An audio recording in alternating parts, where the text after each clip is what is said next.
taking one for the team here, protecting you. Oh my gosh! Look at the pain. 88 with the triple. Oh, and here comes the Birdman, flapping his wings and soaring for a sweet flush.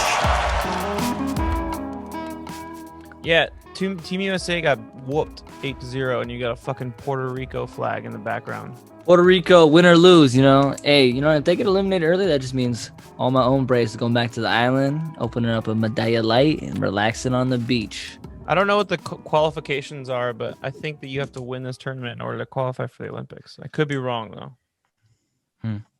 Are there any? I didn't even look it up. I don't really care about baseball right now. I'm in full swing basketball.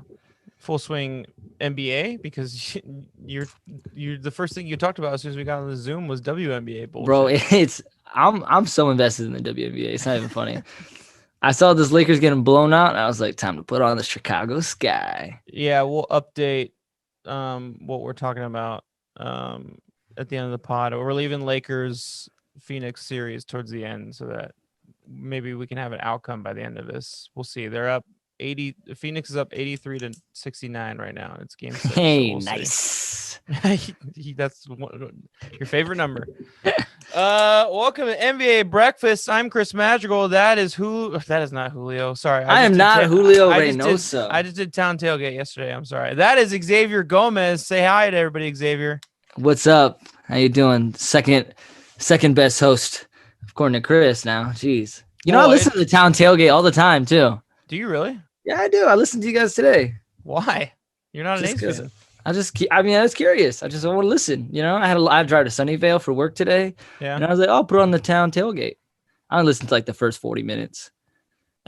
Yeah, I mean, you don't give a shit about the A's, so why would you listen to the parts that we talk about the A's? Well, you guys talk about other stuff in the beginning. That's what I'm saying. Like, we do national baseball yeah. at the beginning, so it makes sense that you listen to that. Anyway, Well, this is the NBA podcast, breakfast podcast that we talk about NBA stuff and basketball and all that jazz. So there's not going to be a traditional outline for this episode, ladies and gentlemen. This is going to be just kind of wrapping up, recapping the first round of the playoffs.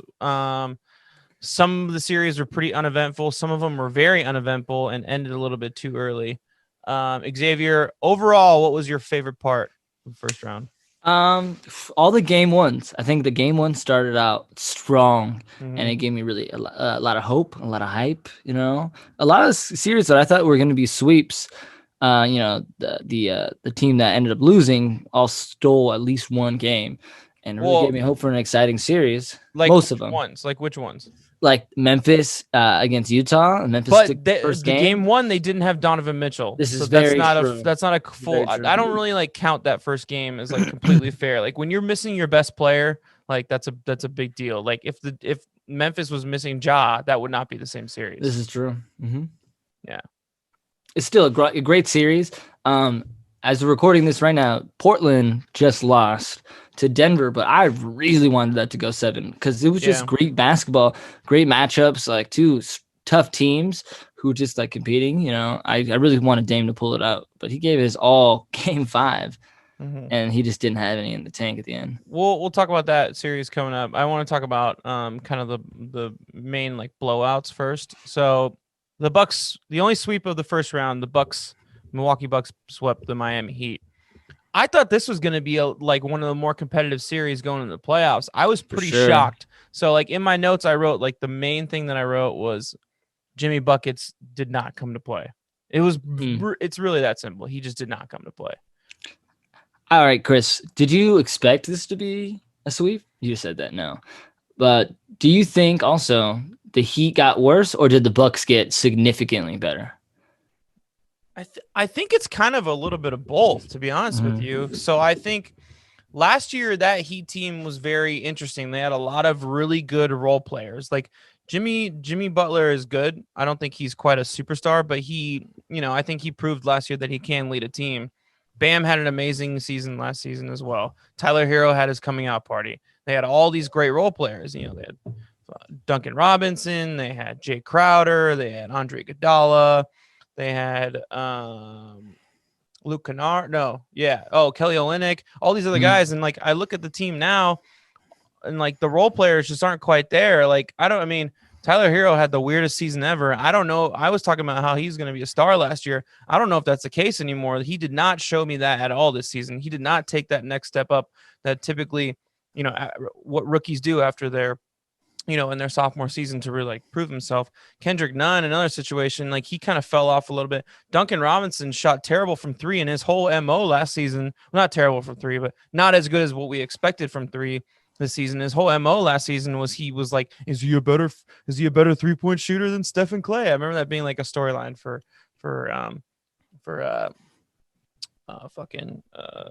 Miami people. And then Goran Dragic, I mean, he was the only one who came to play this series. He's been consistent in the last 10 years. That dude is just good. He's got a great shot. That dude's like Rondo, bro. He's in the playoffs. He always comes up big. He knows exactly what he needs to do. Yeah, playoff Dragic. And then I mean, Bam. They just, I want to give credit to the Bucks specifically with Bam not playing well in this series.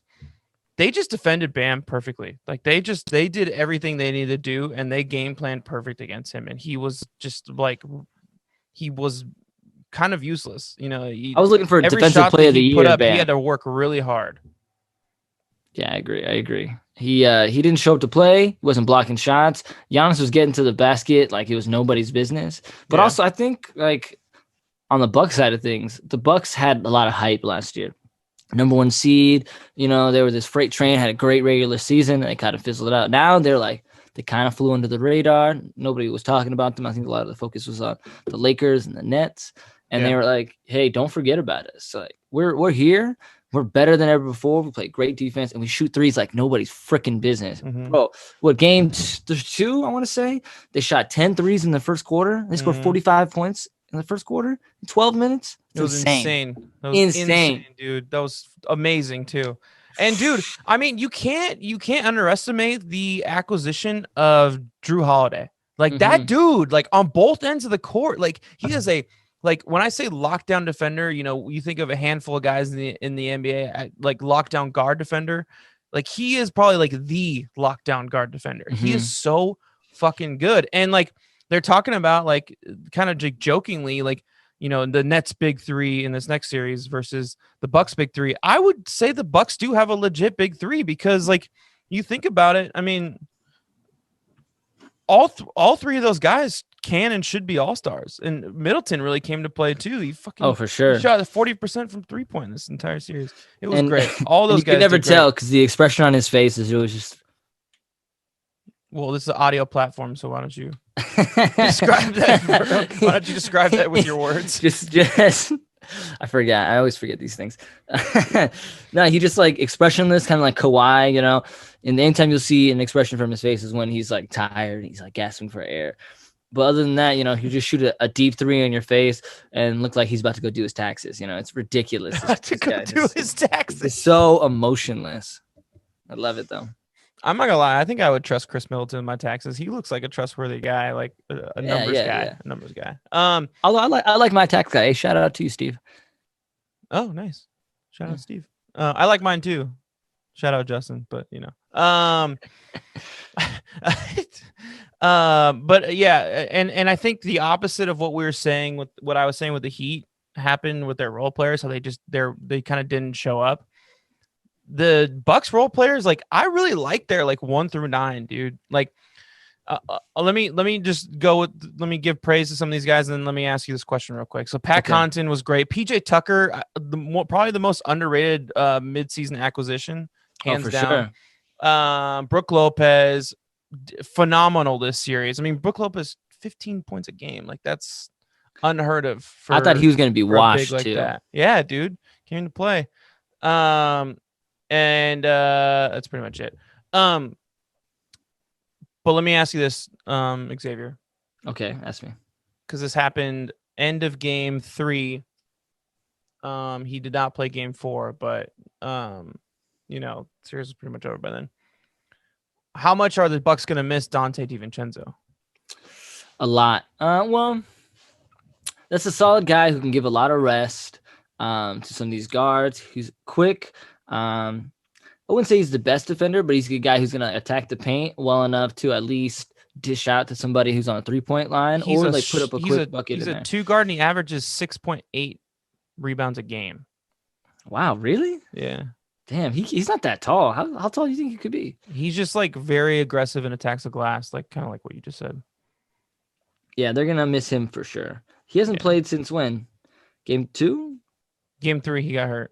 Oh, that's right. Yeah.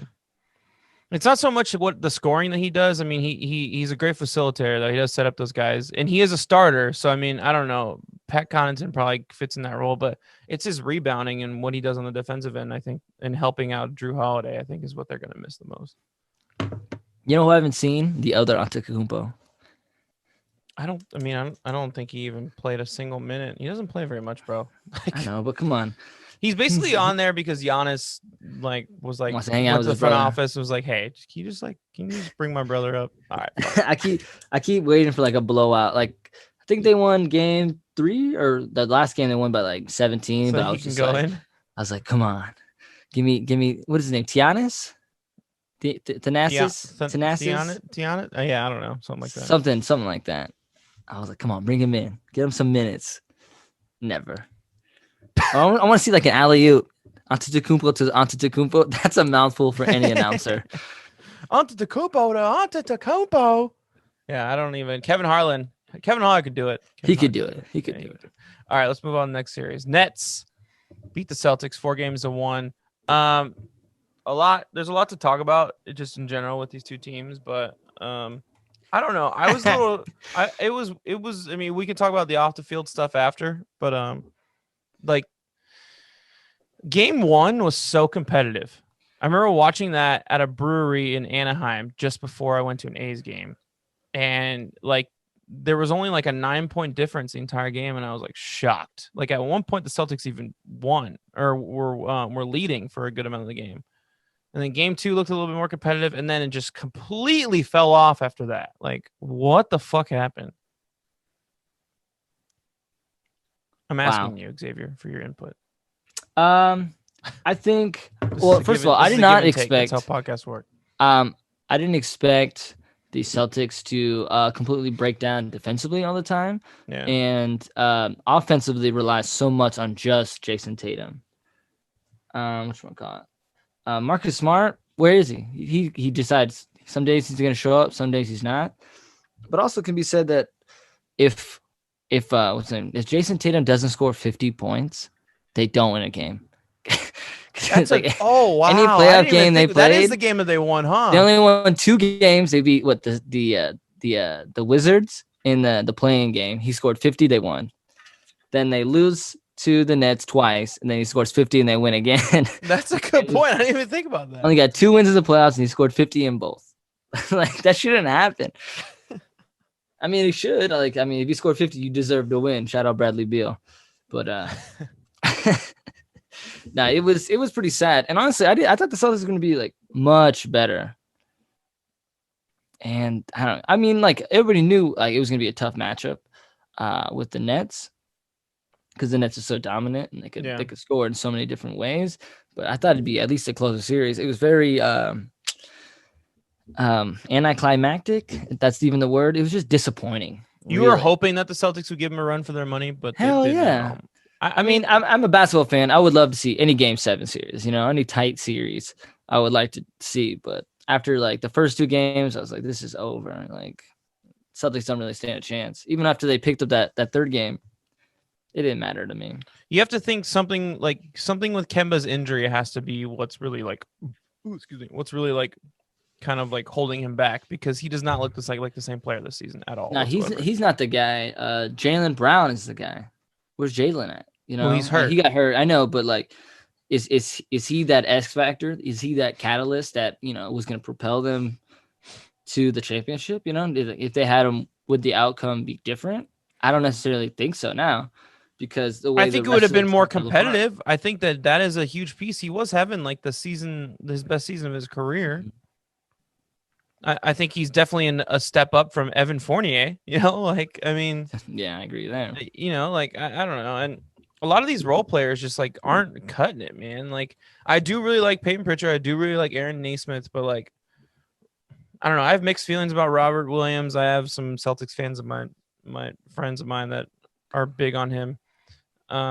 Tristan Thompson's plus minus for the series was minus 17. Like, it's pretty bad. Jeez. And they brought him in to be like this like, this toughness in the second unit, like to really like, but he kind of like didn't bring that. Like, this team is soft. I keep hearing about like how that's being a big issue for their season all year, but they're a fucking soft team.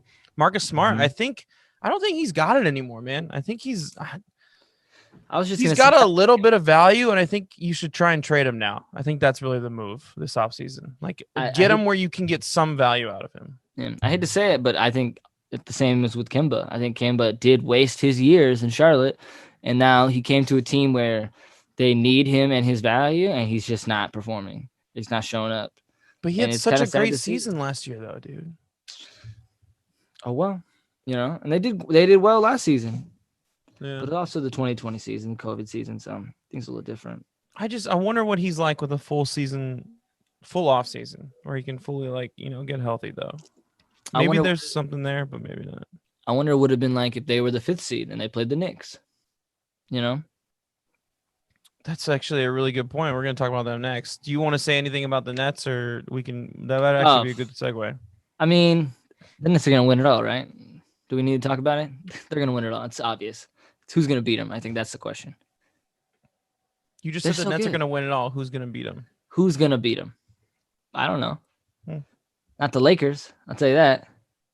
They are down 90-80 right now, so it's not looking good. All right, we'll move on to and then next round. So we'll set that up. Second round series is going to be the Nets versus Bucks, which I was hoping you were going to say the Bucks, and then I was going to segue into it, but you didn't.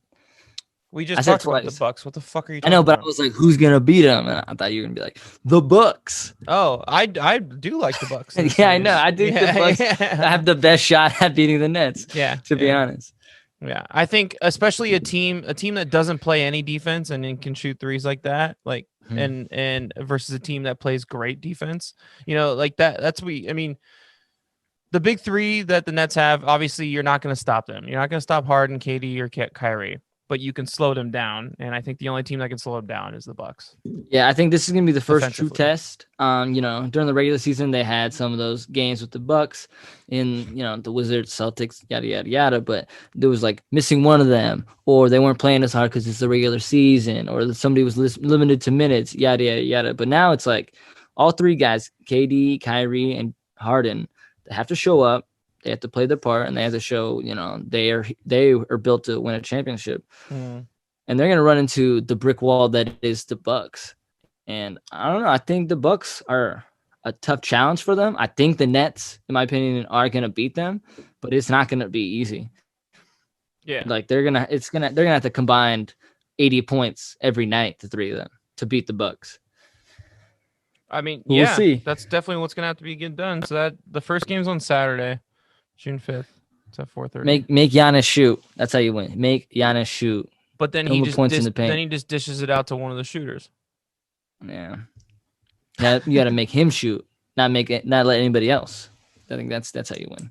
All right. Let's move on to the next series. Sixers. They beat the Wizards 4 games to 1. Pretty one-sided, except for Russell had like just this fucking insane game, kind of took over the game, and they were able to pull out a win. Biggest story of this series though is Embiid does get injured. I did not look it up when he is supposed to come back. From what I heard, it's not anytime soon. I don't think the first few games he's supposed to play. They have a very interesting second round matchup against the Hawks coming up. One bright side of the Sixers team, though, Tobias Harris. Dude came to play, and he was fun to watch. 25 points, 10 rebounds is what he averaged. Don't forget about Seth. Seth was amazing as well. Came to play as well. Yeah. He's filling in that role perfectly. Like just being being some 3-point shooting relief for Embiid to open up the paint a little bit and to give Tobias some room to move around and score off dribbles and score, do what he does. It's been great. I love watching Seth succeed like that. But how worried are you? Sorry, go ahead. Some reports on the Embiid injury is that he tore his meniscus, but other people are saying that it's not as serious as they think. And they say at least a week. Yeah. And it's almost been a week for them. So how worried are you if Embiid is not healthy in the series? I think that's a deciding factor. If Embiid doesn't play, Hawks in 6. If he does play, Hawks in 6. If he does play, wow, Sixers in 6. You don't think that Ben Simmons, Tobias Harris, and these guys can? I don't think so. I think you're gonna rely on Ben Simmons to lock up Trae Young, and if you can put Trae in jail, then they're gonna win that series. But I'm not one to bet on Ben Simmons. I never really liked the guy, and I have yet to see him really show up. This is going to be a big test. He's got to lock up Trae Young, who's Trae Young has been on fire right now. They've talked some big shit to him in New York, and he's like, all right, let's go.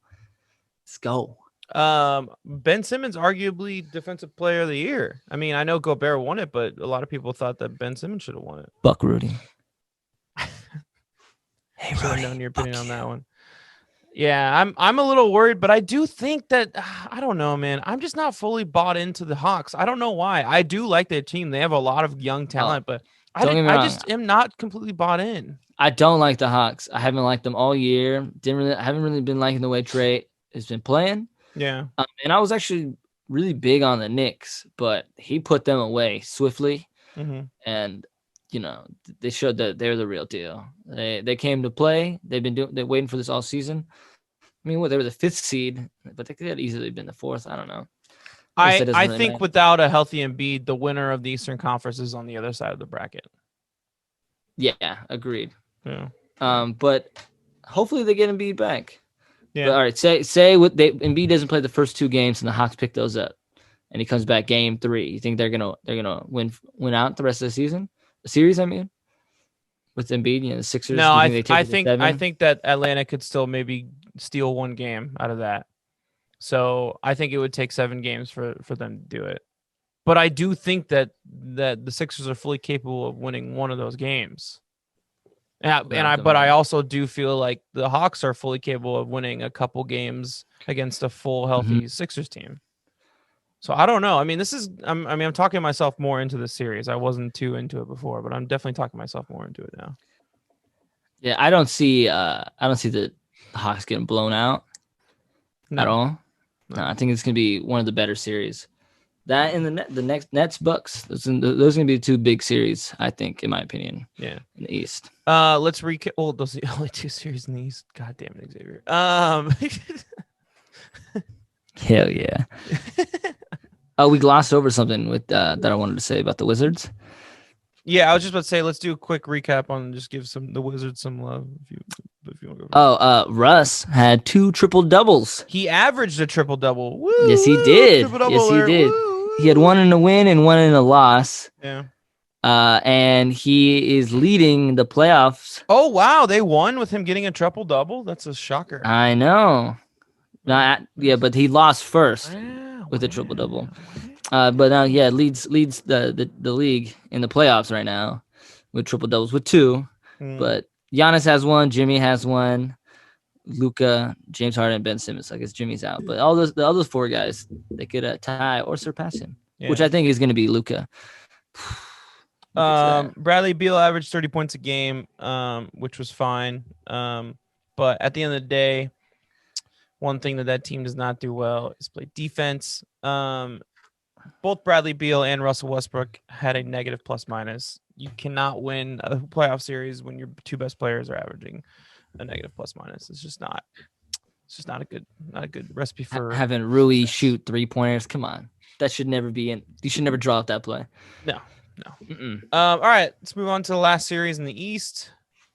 The Hawks beat the Knicks 4-1. This one was shocking to me. I thought this one was going to go 7 games. I was super excited for this one, but I think there's really one reason why. Julius Randle did not come to play. Where did he go, man? Where was he? I'm about to put out an Amber Alert. Where's this man? I miss you so. It's like it's been forever. That's a hit right there. Was that Fort Minor? Home. Yeah, that is Fort Minor. I want you to know it's a little fucked up. That's a great song. Julius Randle, where you been at? I tried to rhyme what you said, fucked up, but I panicked. I couldn't think of anything to rhyme with. Julius Randle, you fucking sucked. Oh damn! It's all right. It's what I do. Yeah, honestly, do you think it's because of the fans? A lot of people are saying he played better without the fans than he did with the fans. Do you think it's because of that? The noise got to him, his anxiety. No, I just think that their team is just like their role players are fine, but they're not like, none of them except for like Derrick Rose can really come up big in those big moments or have experience. It's a really young team, like RJ Barrett, fucking Emmanuel quickly, Obi Toppin, the list goes on and on. It's a lot of young dudes. I just don't think that they were ready for that yet, especially with the 17,000. That was probably a big shock to their system as well. But Julia, I mean, I'll give credit to the Hawks. They put together a great game plan. Julius Randle averaged 18 points a game, and he had to work for all 18 of those points every single game or whatever they ended up being. But he had to work hard for that. And his typical stuff, his typical moves just were not working against them. And so I put in my notes, I want to give credit to Clint Capella and John Collins. They defended him really well, and they really made him uncomfortable and had forced him to have to try and find different creative ways to score. And touche. And also big shout out to DeAndre Hunter, who had a big series. I'm super glad that he's healthy again. I think that he could potentially be their second best player. I think he has a lot of star potential. And your boy Bogdanovich had a huge series. Yeah, he could still shoot threes like nobody's business. Imagine if he was on the freaking Bucks that trade went through. Dude, that's unstoppable. That team would be so dirty. Yeah, I'm glad that didn't happen. Oh, man. Also, Danilo Gallinari, he played great defense against Julius Randle and also came around and scored 20 points. I know, but I hate his mohawk. It's the playoffs, man. You got to do what you got to do. That's new. I wonder if he did that because the taxi driver. He kind of seems New York people. Oh, I didn't get that angle, but it looks more intimidating. I would say, it's a look. Yeah, it's the playoffs.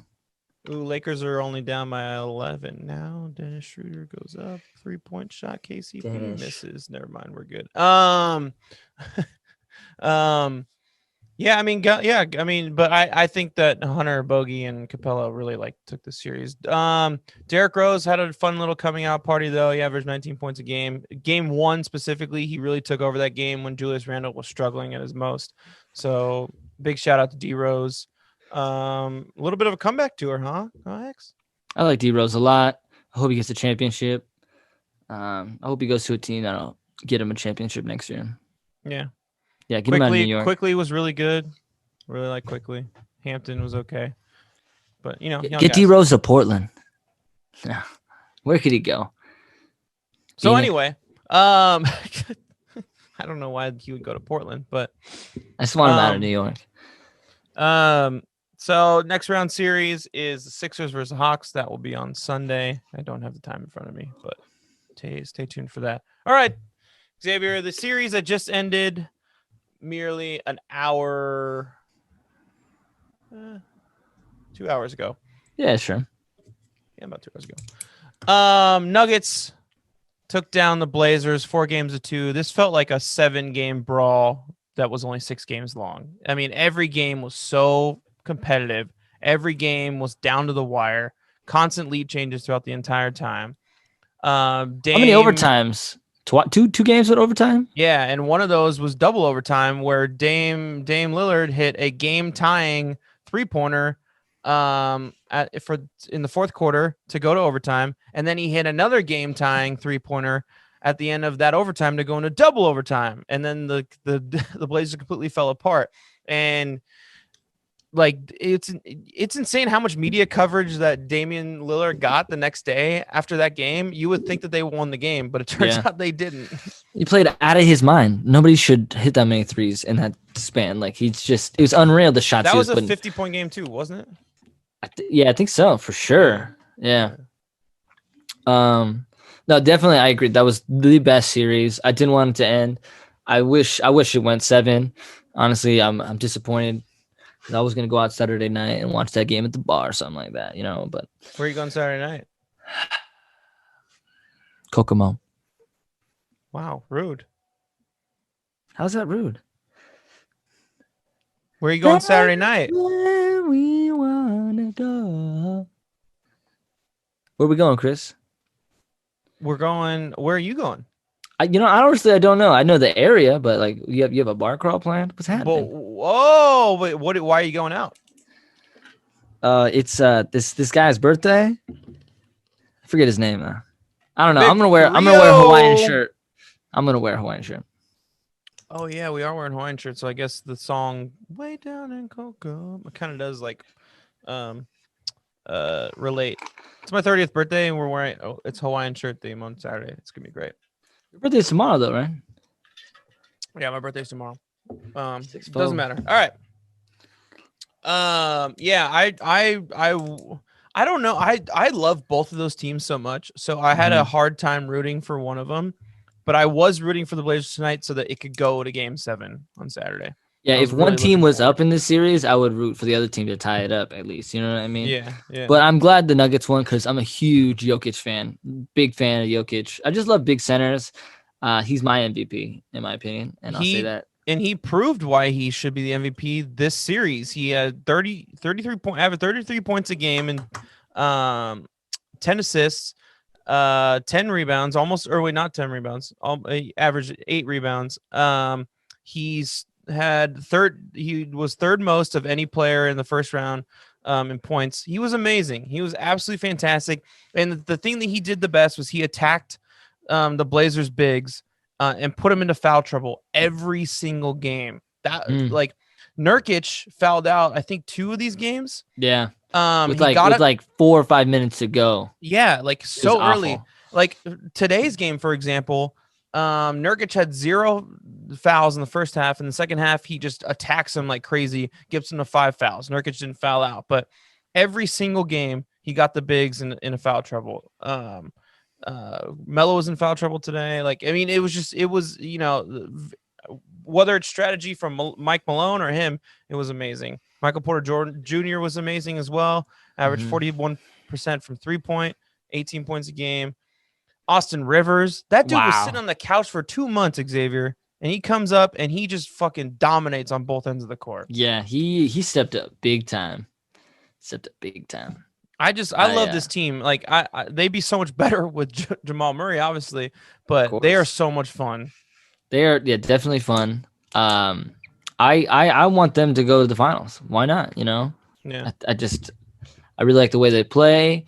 When Game 5, when they went to double overtime, Portland looked tired, and that's probably a big reason why a lot of the other guys, other than Dame, weren't scoring anything. But the Nuggets, they looked like they were firing all cylinders. Even Jokic, who always looks kind of tired, that's just kind of how he is. He was still in the paint, banging on fools. They just got heart. They're here to play. They're here to win. I don't think it's out of the realms of reality that they could. Like, I know a lot of people like kind of wrote him off after the Murray injury, but I mean, these guys are playing really well. Like Campazzo and Austin Rivers really filling in that point guard role really well, doing exactly what they need to do. Michael Porter Jr. has taken another step up and really tried to like overcompensate for like the loss of offense that they've gotten from Murray being out, and he's done a great job. Monte Morris has played great. Aaron Gordon, I didn't know he could shoot three so well, but he was killing it from the 3-point line in this series. I need him to dunk on more people. I like when Aaron Gordon dunks. I do too, but he hasn't needed to because. But here's the thing, Xavier. Do you want him to kick it in the paint and try to post people up and dunk on people, or would you rather Jokic just do his thing down there? Oh, for sure, and that's why that happens. But when Jokic is resting for whatever.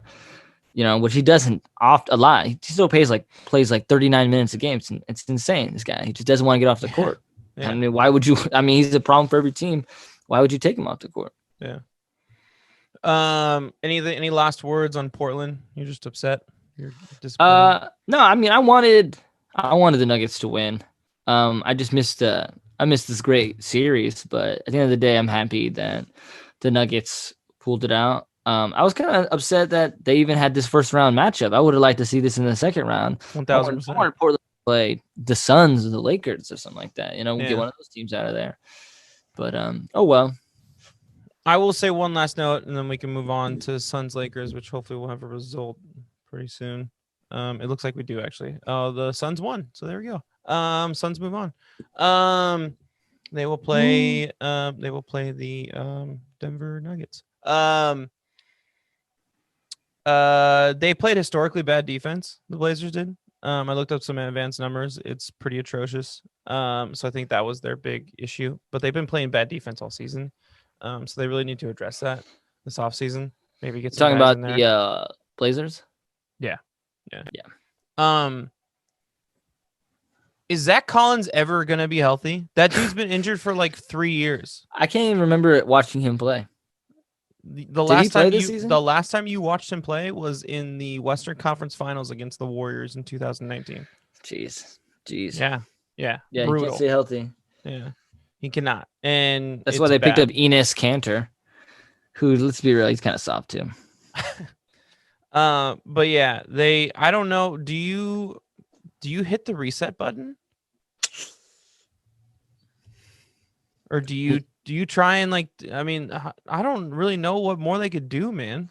Or do you get rid of Dame and send him somewhere else? Why would you get rid of your franchise player? He does nothing but bring in revenue for you.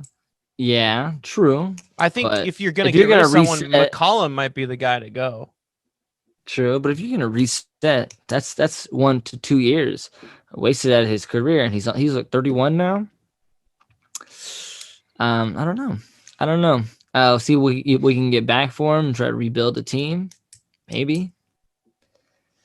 I don't know. I'm glad that I don't have to make those decisions. I love McCollum and CJ, or McCollum and Dame playing together, but I just don't know if they can, based on the lack of results. I mean, they've only been to the Western Conference Finals.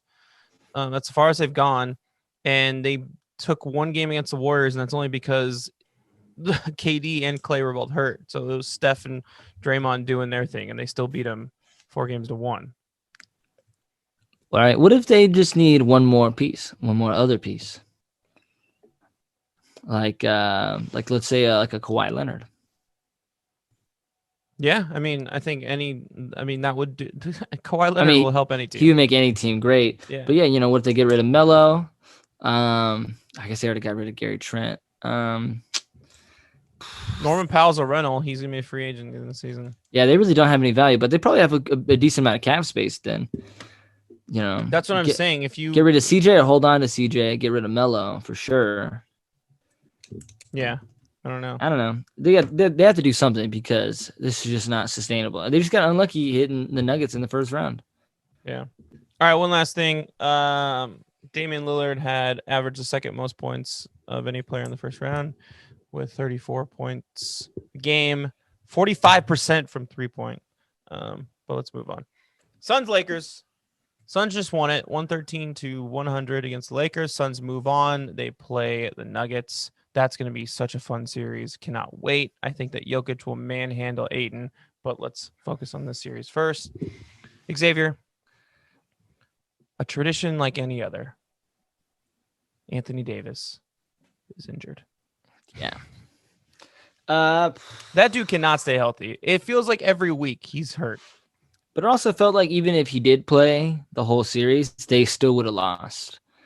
They just didn't look good. They didn't play good defense. They looked like a sorry team against the Suns. The Suns really toyed with them. It blew them out. What, three different games? Just absolutely blew them out. And the only games that the Lakers won, and then the other games they're competitive were the ones where Chris Paul was hurt or not playing. Because of that shoulder injury he suffered in the first game. That was game 3. He didn't play the whole game, right? Yeah. And they're already up 2-0. They didn't mind dropping that one for sure. And then game 2, he had like 2 points. He was just like facilitating the entire time. Yeah. I mean, that's what he does best. It's crazy to think that that's how much value he has. Like he didn't play the whole game. The Lakers just come up and they win in a dominant fashion. But maybe the Suns just kind of gave him that hope so they could just really crush him. The Suns, Devin Booker, oh my God. First playoff series, and he had a great series, man. I was very impressed by him. It's crazy You know to who think else? that this is his first series. Yeah, bro, really. He's been in the league so long. It feels like he's been in the league so long. This man came ready. He's been ready. He was part of the championship team, I think, wasn't he? Or no, he wasn't. No, he was on the Karl Anthony Towns team that lost in the Final Four, I think. Did he play USA basketball? Was he on the Olympic team? No, he fucking sat out, dude. Yeah. You know who really impressed me in the series? Cameron Payne. Yeah. Cam Payne. What a funny name. I didn't think he had it in him, dude. I didn't think he had it in him, but he did. That's all I got on Cam Payne. Like, I really don't know much about the guy. I mean, do you have anything else? Introduced. Do you have anything else on the series in general? Because like I we kind of covered most of it. We talked about the Chris Paul injury. It came up platonically, so that was what's his name? Jay Crowder hitting threes like it's nobody's business. Great addition. He was seeing cold that a lot. the first game though. He was pretty cold the first game. True. But he came up looking real good. And Frank the Tank, man, it's great. It's great. Want to see him back in the league. Picking up a bunch of fouls again, but that's what he does. He just goes and hacks people around. That is what he does. I do like Frank. He was a Badger? Yeah, Wisconsin. That's right. Lost in the championship game, unfortunately, to Duke. Right, so what's next for the Lakers? Just run it back with a hopefully healthy team next year? I mean, yeah. I think everything stays the same. They might get rid of Schroeder, maybe. But, they're just going to run it back again. How many more years do you think LeBron has? 4 or 5. I think he looks pretty solid still. Yeah, he's gonna wait for his son to get in there. Yeah. And Trez kind of disappointed me this season, especially after being 6th man of the year last year. I thought he'd be a bigger piece. Kind of felt like play a lot. Yeah. What's his name? Vogel didn't play him too much. Yeah. I don't think he played at all the first game. No, he didn't. A lot of those minutes went to like Gasol and Drummond, which was kind of weird. I kind of get the reasoning. It almost felt like the Drummond acquisition was kind of a negative. I don't know. What's the reasoning? Oh, I get the reasoning with Gasol. It's he's a veteran. He's been there before. He's got a big body. He's smart. Has a high IQ. Yeah. But Drummond's a liability. That guy, he's not good. Not at all. It's kind of sad. I remember that was a big signing in free agency. Like, they got Andrew Drummond, all these guys going different places. Blake's going here. It wasn't a free agency. It was a buyout. It was That's a buyout. The worst part about it. So who gets excited about a buyout? Like no buyouts, however, have ever like completely turned like the table for a team and been like they're contenders now. It kind of makes sense in the point like, Anthony Davis is injury prone. Let's get a bunch of big centers in there. To like help share the minutes, but what you got was like 2 washed up players. Yeah. And at the time, I will say in defense, at the time Gasol was hurt. So like it was pretty much like Trez and I don't even know. Drummond. Davis. No, kinda. They didn't have Drummond yet. Well, Davis was still hurt. So I don't know. It doesn't matter. Let's move on. Denver plays Phoenix next round. All right, final series. 45 minutes in. Wait, predictions. Who do you think is going to win the Denver Phoenix series? Denver. Yep. Yeah, I think it'll be really good though. It's going to be one of the best series. I don't know what I'm most excited about in the second round so far. Yeah, man. It's between all those series sound hella fun now, but right now it's between the Bucks and the Nets and the Nuggets and the I'll tell you which one I'm least excited about. The Jazz. and hopefully the Mavericks will get there. We touched on it a little bit at the top. The Jazz, so they beat the Grizzlies 4-1, and Donovan Mitchell did not play game 1. The Grizzlies took game 1, and then Donovan Mitchell came and started playing game 2, and it was a fucking blowout every game after that. Yeah, it was pretty bad. Yeah, bro. They gave us hope. You know what? They gave us hope so that we would forget about like, what if the Warriors were there? Right? Because what if that series had the Warriors and the Jazz? would it have been a better series? I still think the Jazz would have whooped our ass with a healthy Donovan Mitchell. Yeah, probably, and it probably would have hurt more since we're Warriors fans, seeing them getting blown out by 20 points every other night. Like that would have sucked. Is this a hot take? Donovan Mitchell, the most underrated player in the NBA? Underrated?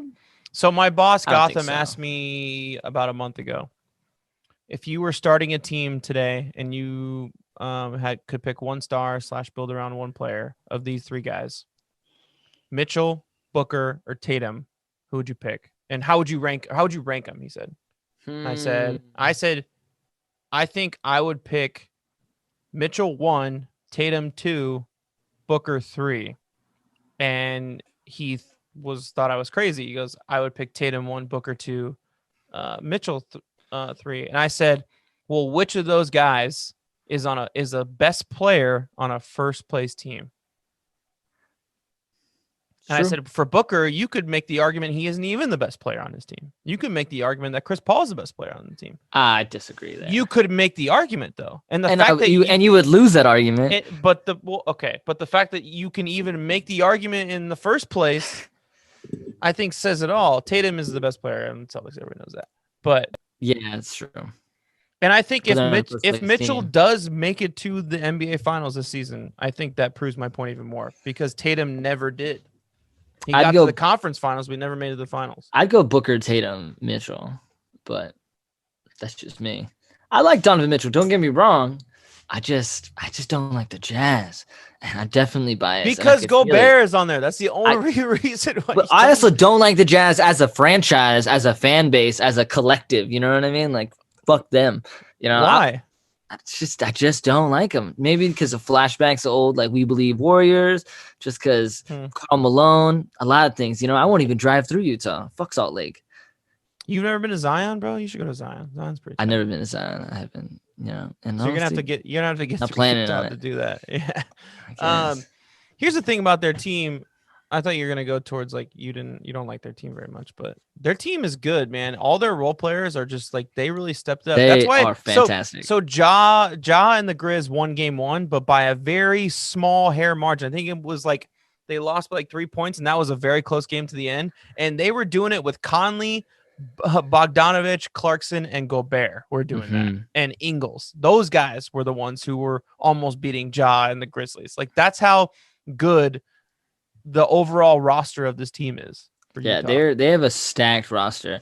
Yeah. Jordan Clarkson, dude, is so good. I was just talking to somebody about former Lakers who are in the playoffs right now who are killing it. I mean, I guess besides Julius Randle. But you got Jordan Clarkson. Actually, that's it. Damn, there's nobody else, huh? No, so listen to this. I was talking to Julio about this the other day. So obviously, like the Lakers won, so it was all worth it. Blah blah blah blah blah. But fuck it. So they had Lonzo Ball, Julius Randle, fucking Jordan Clarkson, Brandon Ingram, Josh Hart. I guess Josh Hart. I wouldn't put him in there, but yeah, okay, sure.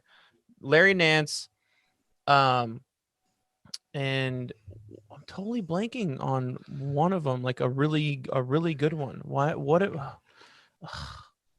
don't know.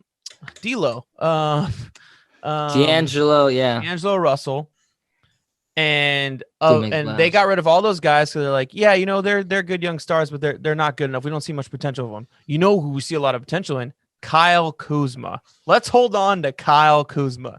So of all that talent, you could argue 90% of those guys are better than Kyle Kuzma.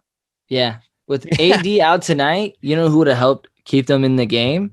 Kyle Kuzma, if he would have stepped up and dropped 25. But he probably gave him 6 tonight. I'll look it up. I bet it wasn't great. No. So I just want to bring that up. I thought that was hilarious. Kyle Kuzma is kind of sorry. John Morant did all he could, though. He averaged 30 points a game. Dylan Brooks had a really good series as well. 25 points a game on both ends of the floor, too. Dylan Brooks is interesting. I kind of like him as a nice little sidekick to Ja. Kuzma had played 18 and a half minutes, had 2 points, 4 rebounds. Yeah. Oh, man. Not great, my friend. Not great. Didn't shoot any threes. That's cool. You got your championship in a 16% from the field. NBA bubble season, but you're out the first round this season, so maybe you should have made some better picks. Just kidding. But we'll move on. Jazz are going to play the winner of this matchup, the Mavericks and the Clippers. Game 6 is tomorrow night, ladies and gentlemen. Make sure you tune in for that. Luka Legend leading all players in the first round of the playoffs with 35 points a game, getting it done. With a shoulder injury. He has had a nagging shoulder injury since game 1. Dude, the Clippers just look flat. They look worse than they did last year. Yeah, it's bad. Yeah, it's not good. No. It's like if you're Paul George and Kawhi are doing their thing, and then there's a massive drop-off. Is Paul George really doing his thing, though? He's getting 24 points a game. A quiet 24, honestly. And I bet like 10 of them are coming from free throws because he gets all these ticky-tacky fouls because he's Paul George. And then where's Kawhi? Where's a guy like Kawhi used to take over the game. Will his 30 way. Points a game. He just doesn't seem like that X factor. He doesn't seem like Brown. Like it seems like the Mavericks are just limiting him, but don't really care that he goes to the hole. They have other things to worry about. They're just making sure that PG doesn't shoot threes, and they're letting Reggie Jackson shoot all the threes. You know what I mean? Like, and then they're letting Zubac foul. Get into foul trouble and act stupid. It's just he's in foul trouble every game too. He does. Insane. And then you got weak ass Patrick Beverly, bro. Ever since that poll, that too. But ever since what's his name, Russell Westbrook exposed him, was like he don't really play that good at defense. He just run around. He's fooling y'all. He sucked ever. And he since just yells then. a lot. And shit. It's so bad. Yeah. And Luka is just violating them. And honestly, I think the Clippers got mad. That's why they were just hacking the shit out of him game 3 and game 4. Like Marcus Morris, he was just, you could tell he was fed up with Luka and just pushing him around and fouling him because he's just tired of just getting his ass beat. It's so funny. Yeah. And the thing is, because Zubac gets in such foul trouble, Marcus Morris has to play like so many minutes, and it's just like he's kind of hazardous. Yeah. And then when he finally gets worn down, here comes Kristaps, who's gonna score 10 points. So it looks like he's doing something. Kristaps is so terrible. Like he's just not around. He doesn't even get that many rebounds. Dude, it absolutely baffles my mind. So he just takes up space. That's what he does. He's averaging 13 points a game. He's averaging 30 points a game. Get this.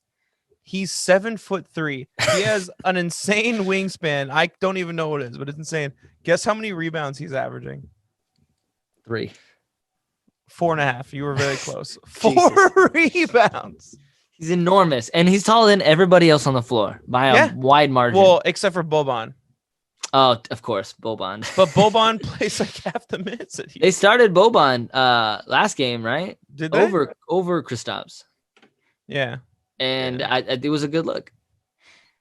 Yeah, I mean, he's just a funny looking guy, but he's also just funny in general. So now talking through it, I get why Luka has to average 35 points a game. He's also been playing 39 minutes a game. He's hurt and he's playing 39 minutes. He's kind of doing it all, except for your boy Tim Hardaway Jr. Tim Hardaway Jr. That guy is sick. I really like him. He plays a great fucking game. So Shaq and Chuck were talking about it on the post game the other day. Kind of talking about like the lack of like production from Porzingis, which is kind of like put a lot of pressure on Hardaway to step up and be like better offensively and be more aggressive. And he's stepped up to the challenge for sure. Jalen Brunson has done this very similar thing as well. But yeah, it's dude. I mean, when Tim Hardaway Jr. is their second best player, like that's rough. I think they'll win the series, but I don't think that they're going to beat the Jazz, man. I think the Jazz are going to walk right into the Western Conference Finals. They need some shooters for sure. Yeah. And they don't really have them. Maxi Kleber actually played a pretty good defense against Kawhi. He's been kind of doing his thing. Oh, you know what? Kristaps did start. Marjanovic started over Maxi Kleber. Kleber. That's right. Kleber. He's German. Yeah, I know. Whatever. But imagine if they still held on to motherfucking Seth Curry had that other 3-point threat, they'd be more of a problem. I'm concerned about this Jazz matchup because how stacked the Jazz are, and their game plan is going to revolve around stopping Luka, and Luka's already kind of hurt a little bit. Yeah, you turn it on. He looks good now because he's playing the Clippers, who just look so sorry. But I don't see the Clippers taking another game. I think it's over tomorrow. No, and I think it's more that the Clippers just look so sorry than it is that the Mavs are just like playing such good basketball. Like they're kind of riding the shoulders of Luka and Hardaway, really. Yeah, it's been some high scoring games. I think that their first game was like they won by 135 or something like that. It's crazy. It's funny because I was watching the Laker game and I saw like the score for the Mavs Clippers game, and the Mavs Clippers game started like a half an hour after, so they were like a quarter behind, and it was like the same score. Like Phoenix and the Lakers were like getting near their end, and they had like 120 points, and the Mavs had that with like a whole quarter to go or something. It was insane. Yeah, I've just been rolling. I like the Mavs though. Who do you like in? So who do you like in the Mavs Clippers? Oh, you just said the Clippers. Okay, so who do you like in the Jazz? Mavs. I would love to see the Mavs win, but I think the Jazz are going to take it. So, but what if the Clippers are in that series? Then the Jazz also. I think they're better than both teams. Yeah. But again, I don't think the Clippers are going to pull it together. I really don't. On that note, we're going to take a quick break and we'll be right back. We're going to just kind of like talk through some things with the Warriors, maybe talk about what their potential roster is going to be like next year. And then, of course, Xavier really wants to do a WNBA update. So he's going to. Everybody does. The fans demand it. Stick around. We'll be right back.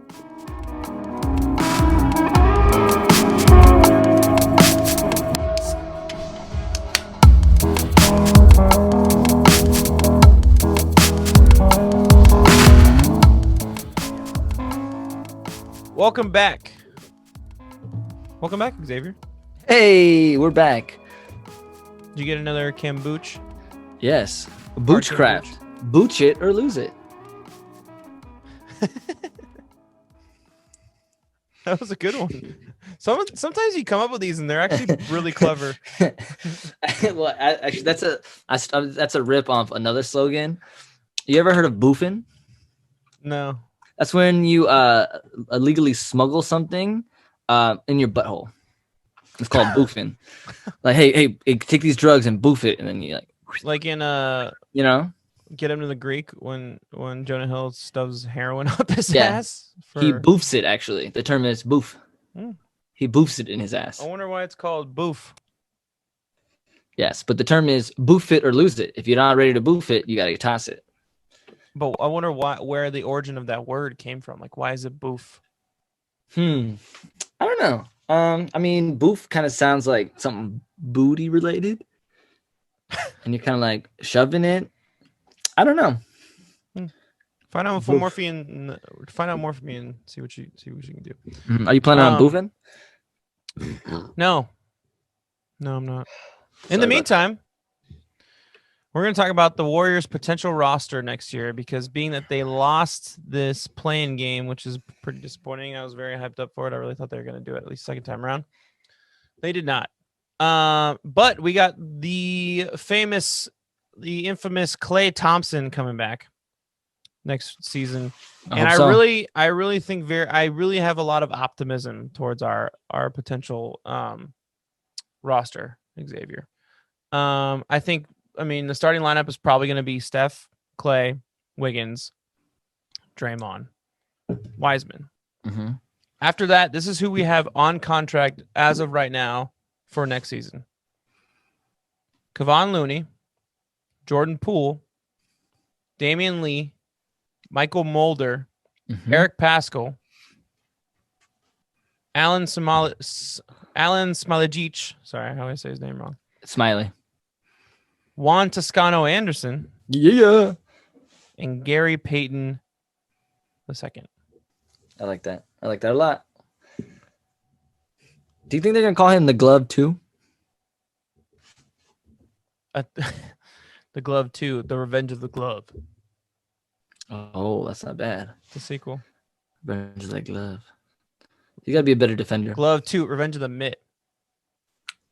What? Glove maybe we just call him Revenge of the maybe Bat. he's just the Mitt, or maybe if he has We like should a start bad calling game, him that, the Mitt. the Mitt. If he has a bad game, we'll call him Mittens. What's another word for hand coverings?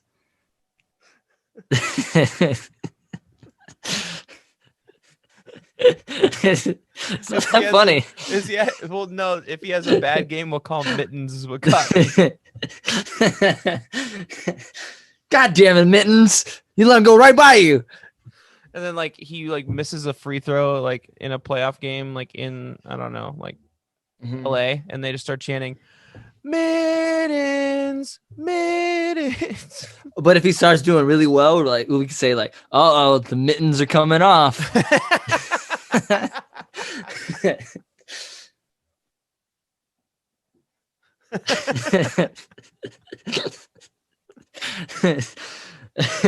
Tell him to put the gloves back on. And then when he's doing bad, the gloves are coming off. Here come the mittens.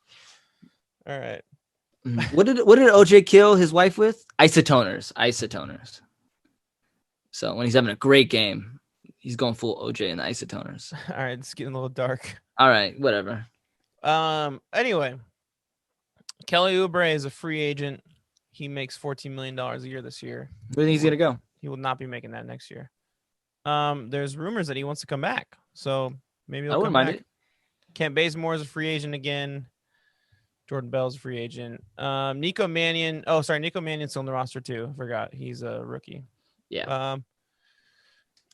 Would you want to bring any of those guys back, or would you want to explore the market a little bit? Here's the catch: we're at $168 million in payroll next year. We are over the cap. So if they're gonna do any finagling to make it work, make the numbers work, I don't know if they're gonna be able to bring back Kelly Oubre or any of these guys. They're definitely it's gonna take some work for sure. I think I like the starting five though. You could definitely sit on Baze. I don't think he's gonna get souped up right away. But there's definitely some people who are probably gonna make plays for killing Kelly. I think San Antonio is a good spot for him. I think Dallas is also another good spot for him. Yeah, I agree. Maybe Chicago. We'll see. If the Warriors don't make a play on him right away, which I don't think they will, I think they're going to see what free agency is going to be like. He's probably going to end up somewhere else. But I'd love to see both of them back, but I don't think Kelly necessarily is a lock. But Baze might come back for sure. And I like Baze a lot. He knows what he has to do. I just don't see a world where we can make any like realistic impact guys and free agent any additions to the roster next season, because we're at 168 million. The only reason why we're at 169 this year, the only reason why we were able to be that high is because all of the injury exemptions and trade exemptions that we got from the Clay injury and the there's one more. I'm totally blanking. There was another injury, but the Clay injury was specifically. Wiseman got hurt. No, it was someone else. It doesn't matter.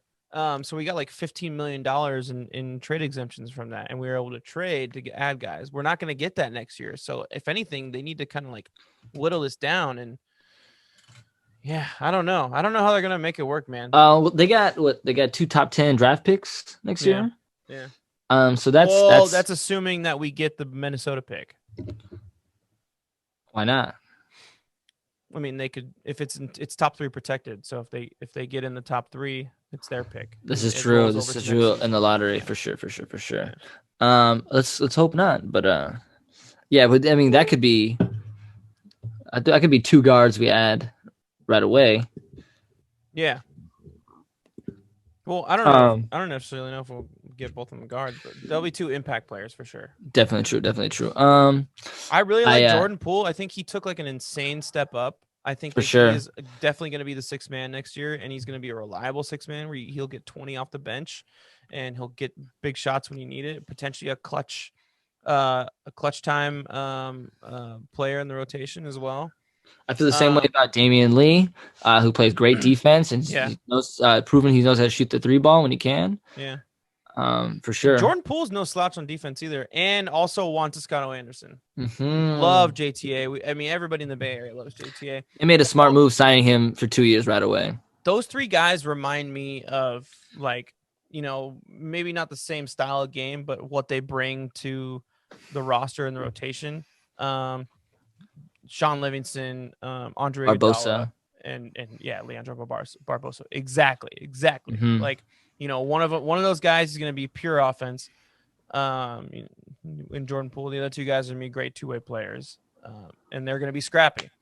I think that if you have a comfortable 1 through 8, then you're in a good spot. Kevon Looney being the only center on the bench concerns me. I think that's something that we definitely need to address. Mm-hmm. Also, I don't really like Kevon. He's kind of slow. He's getting hurt a lot. It's kind of a liability sometimes. He's a big dude, don't get me wrong, but I mean, at least he's not starting for us. He's a good guy to come off the bench sometimes, but when he does more than like 10 or 12 minutes, you got to question his stamina, his fitness, his endurance. Yeah. I don't know if he's that guy for us, but at the same time, it's not like we have any other options. I think the Warriors look fantastic on paper, but then again, I haven't seen Clay play 2 years, and I'm really worried about the guy. I'm lighting candles, I'm saying prayers, I'm doing whatever I can, pouring them out, letting sage, anything to get this guy back on the freaking court, because I just, one, love to see the guy play, but two, the Warriors are a different beast when he's playing with Steph Curry, and we need that back. I think the Warriors kind of had flashes of what greatness we used to be, but no one's going to take us seriously. No one's going to treat us as a real threat until, we're back at full strength and that means having Clay. At the very least, though, the one part of his game that I think will translate after this injury is catch and shoot 3-point shooting. If he can at least be that, it's not going to be worth the $40 million we're paying him, but that is beneficial to this team because that opens up a lot of what Wiggins does with his ISO ball. It opens up a lot of what Wiseman can do, what we think he can do in the post and playing in the paint. And also Wiseman needs to be a rim protector. That's the other thing. But I think that does leaps and bounds, just that alone, the threat of him, because he's such a good 3-point shooter, of him just, he could just stand in the corner and wait, and that opens up a little bit and draws defenders off of him to let those guys, contribute to their game. Steph's going to be Steph. He's going to find a way to score no matter what. But I would argue having him sitting in a corner, as an option for you to dish out is huge, but his defensive prowess is unmatched. If he could still lock down defenders like he used to, that too, that's what Warriors need a lot, because Draymond could do so much, but refs love to call him for any kind of foul, and they're just waiting for him to explode in any way, shape, or form. But if you have Clay on those tougher assignments over Draymond, that's going to allow Draymond, one, to see the court better, be more of a threat helping down low when it needs to, and definitely going to help Wiseman not get blown on some bad pick and rolls again. It's going to help him really be that rim protector that we definitely need him to be. But that is something that I'm concerned, though. Like with this Achilles injury, is he gonna, or whatever? Yeah, Achilles injury. Is he gonna lose a step on the defensive end? That's something that we could be concerned. If not, if he's just as good as a top tier defender when he comes back, we could potentially be the best defensive team in the NBA next year. Think about this: we're gonna have Thompson, Wiggins, and Draymond grounding our defense. That is a top tier defense right there. Wiggins was, for people not watching Warriors games, Wiggins was the most underrated defensive player in the NBA this year. He should be all defensive team. He probably won't, but he was so good. In that Lakers play-in that they eventually lost, Wiggins was playing fantastic defense on LeBron. Yeah, swatting the ball out of his hand, locking him down, and making him shoot tough shots. Almost on the perimeter. I agree, but guess who else came back from a big Achilles injury? Kevin Durant. He hasn't looked like he missed a step. He's just as fast. He's just as good. Then again, he is a freak athlete. Yeah. There's no other way to put it. Dude's insane. He's just enormous. and he's just a big dude. So if he can come back, I don't see why Clay can't. Then again, it's been 2 years. And look at the similarities between their game. What do they both do great? Shoot the ball. Yeah, they do. So I think I am confident about that. We can move on from this. We don't talk about it too much, but I thought it'd be a fun conversation to talk about. Warriors 2022, baby. Let's go. All right, Xavier. Floor is yours. Oh yeah. So we're about a quarter away into the WNBA season. There's 2 teams that are leading their respective conferences. You have the Connecticut Sun, who are 7-2, and honestly, nobody saw this coming. Yeah, who's on the Connecticut Sun again? A lot of people I don't really know that well. No stars, huh? I think their biggest star is Jonquel Jones. Jonquel Jones? Jonquel Jones. She's just averages John Paul 20. The bassist for Led Zeppelin? Yes, John Paul Jones. He's playing in the WNBA. No, it's definitely Jonquel. But Connecticut kind of came out of nowhere. I guess they were always somewhat of a basketball town, being as the UConn, had the most winningest. I remember you were saying in your season preview that they were one of the 4 bottom tier teams. Yeah, and now here they are, just blowing out teams, upsetting teams. Beating Chicago, who I thought Chicago was my team. I thought they were going to be the top of their conference there because in their conference, they don't have Las Vegas or Seattle. Seattle's actually leading the Western Conference by half a game over Las Vegas, and they've been battling it out. But no, Connecticut's been on fire. The Connecticut Sun. Their head coach, though, got suspended one game for making comments about the center for the Las Vegas Aces, Liz Cambage. He said, how is she going to get around her, talking about his player to the referee? He said, how is she going to get around her? She's 300 pounds. Yeah. For the record, she's only 235. And she was super pissed off about that, and she called him out in the post game interview, right? Yeah. She's 6'8", 235. She's not 300 pounds, but that's a big, thick woman. Don't get me wrong, Liz Cambage, but she can move. She's a good scorer. I really like Las Vegas, honestly. I think they might win it all this year. They almost did last year. They got swept. On that team again? Asia Wilson. That's right. And Liz Cambage. Yeah, that's a solid little squad. I like them a lot. I think they're poised to win it all. And I think Breanna Stewart is probably going to win MVP this year. From Seattle? Yeah, flip-flop, because Seattle won last year, but Asia Wilson won MVP, so I think it's going to flip this year and go there. What about our homie Sabrina Ionescu? She's not going to be in that conversation? No, not necessarily. I mean, this is highlights from her all the time. This is technically her first real season. She only played 3 games last season. She got hurt. Yeah. New York's definitely good. They had a top draft pick this year because they did so poorly last year, and they came out the gates hot. They upset Phoenix once. They upset Vegas one time. They can score a lot. Sabrina can score from anywhere on the court. They had some tough, close games, but overall, they're a solid squad. They added some vets. I really like New York, but they're definitely not in that top 3 conversation. With the Sun and Seattle and Las Vegas. Yeah, the Sun is really, really surprising. They're the team to watch right now for sure. Big thing happened. Our girl Dana Evans from Louisville, she got drafted to Dallas, and they just made a trade Wednesday, sending her to Chicago. Oh, and now she's on Chicago with Candace Parker. They actually lost today in her first game with them, but Candace Parker didn't play. But that went into overtime against Phoenix. So they could give give maybe Vegas and Seattle a run for their money if they got to get it together. They don't have 2 wins right now. Granted, they've only played 6 or 7 games. Isn't that the team that you picked to be your That's my team? squad. That's my squad, and my favorite player is now on my favorite squad. So it's nice to see. But Candace, she needs to come back. I'm not sure what's that. She's had some knee problems, but she should definitely be playing. But I like them a lot. But Diane Taurasi's been out for Phoenix, but to get today's game against Chicago, Skylar Diggins went off. They still been playing 30 well, points. Though, right? For sure, for sure. I mean, you can't count out Brittany Griner. She's a monster. Let me tell you some funny things I found out about Brittany Griner. So Brittany Griner, 2015, got engaged to another NBA player who's on the Atlanta Dream. Her name is Glory Johnson. Okay.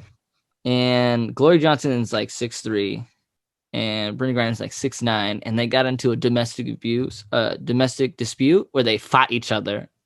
Like both of them, like Brittany Griner didn't beat her up; they beat each other up, and they both got suspended for 7 games.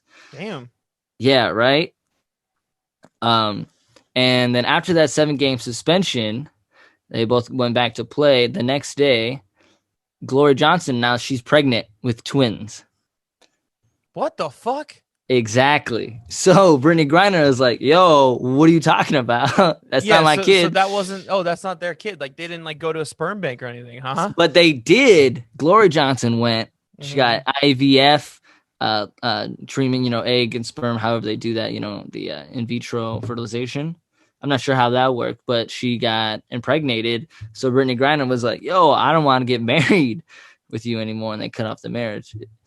And so now Glory Johnson, she had the twins, and now she's back and playing for the Atlanta Dream. You think she did it behind her back? You think that's what led to like the dispute?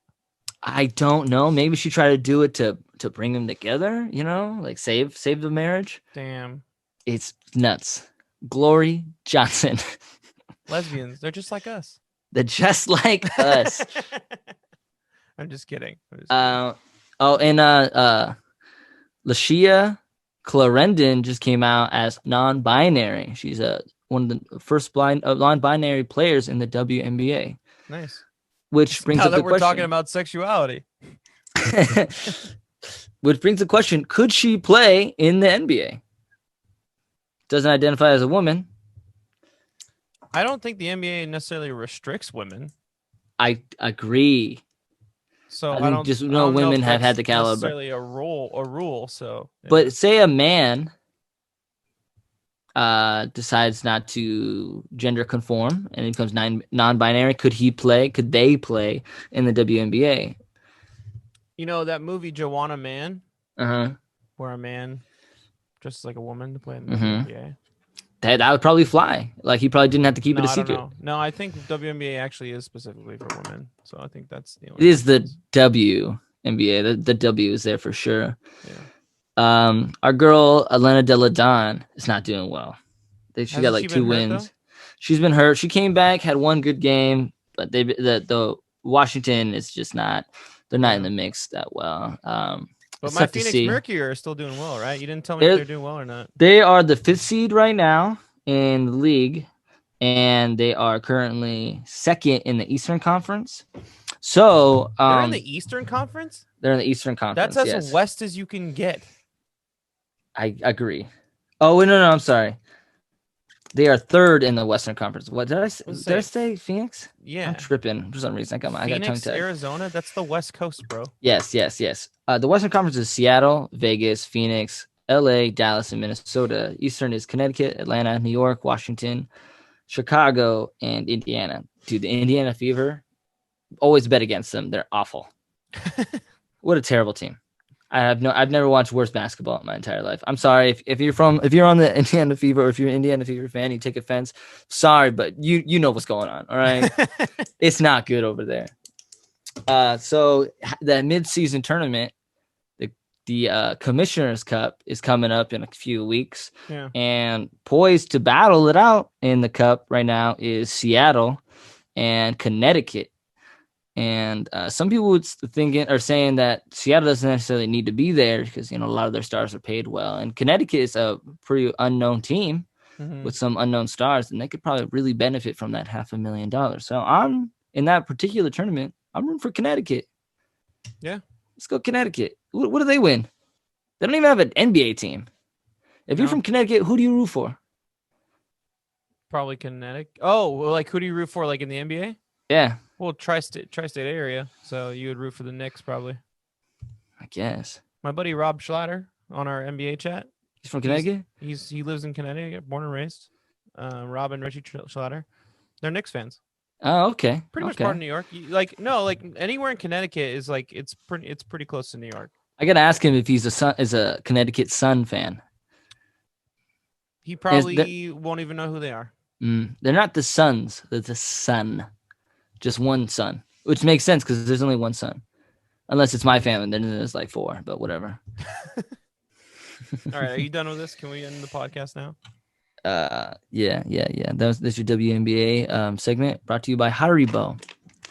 It's the best. Fuck with me. It's the best. Fuck with me. That's what they're saying. You couldn't have picked a more feminine product. You don't think women like gummy bears, bro? No, I do, but something that's more specific towards women, not something binary. What's what is it again? Non-binary? No, I don't know what's the gender that. Oh, yeah, maybe that was it. I don't know. There is no gender. That's why it's non-binary. Yeah, that. What's something feminine enough for you? Nail clippers. This segment was brought to you by nail clippers. Not everybody uses it. Everybody does. You use nail clippers? Oh, then nail clippers are gay then. What about? I was gonna make a joke. Only for girls. It's okay though. It's Pride Month, bro. I'll let it slide just this month though. What about Vagisil? Do women use that for real? I don't know what that is. I just assume it's for women because of the name. I guess you gotta get that pH balance correct. Also, if you want to learn more about the human body, the women's body, and the listen to my other podcast, Sexy Talk Podcast. It's available anywhere you get your podcast, except for Apple Podcasts, apparently. No, I set it up. It's there now. Oh, okay, cool, dope. Yeah. All right, that's gonna do it for NBA Breakfast. Thank you for joining us, Xavier. Do you want to say anything? I guess listen to the Town podcast. But actually, you know what? Fuck that. Fuck Julio. I know he's not even gonna listen to this, even though I listen to his podcast. He can listen to mine. Damn. Yeah, I'm gonna talk shit about him because I know he's not even gonna hear it. He's not even gonna hear it. Usually, like the guy who talks shit about people's back and then denies it. And the last minute of the podcast, he's definitely not gonna hear it. All right, thanks for listening. Join us next episode. Happy birthday, Chris. We do it. Yeah, happy birthday to me. It's in my birthday is in 52 minutes. So wow. Bye.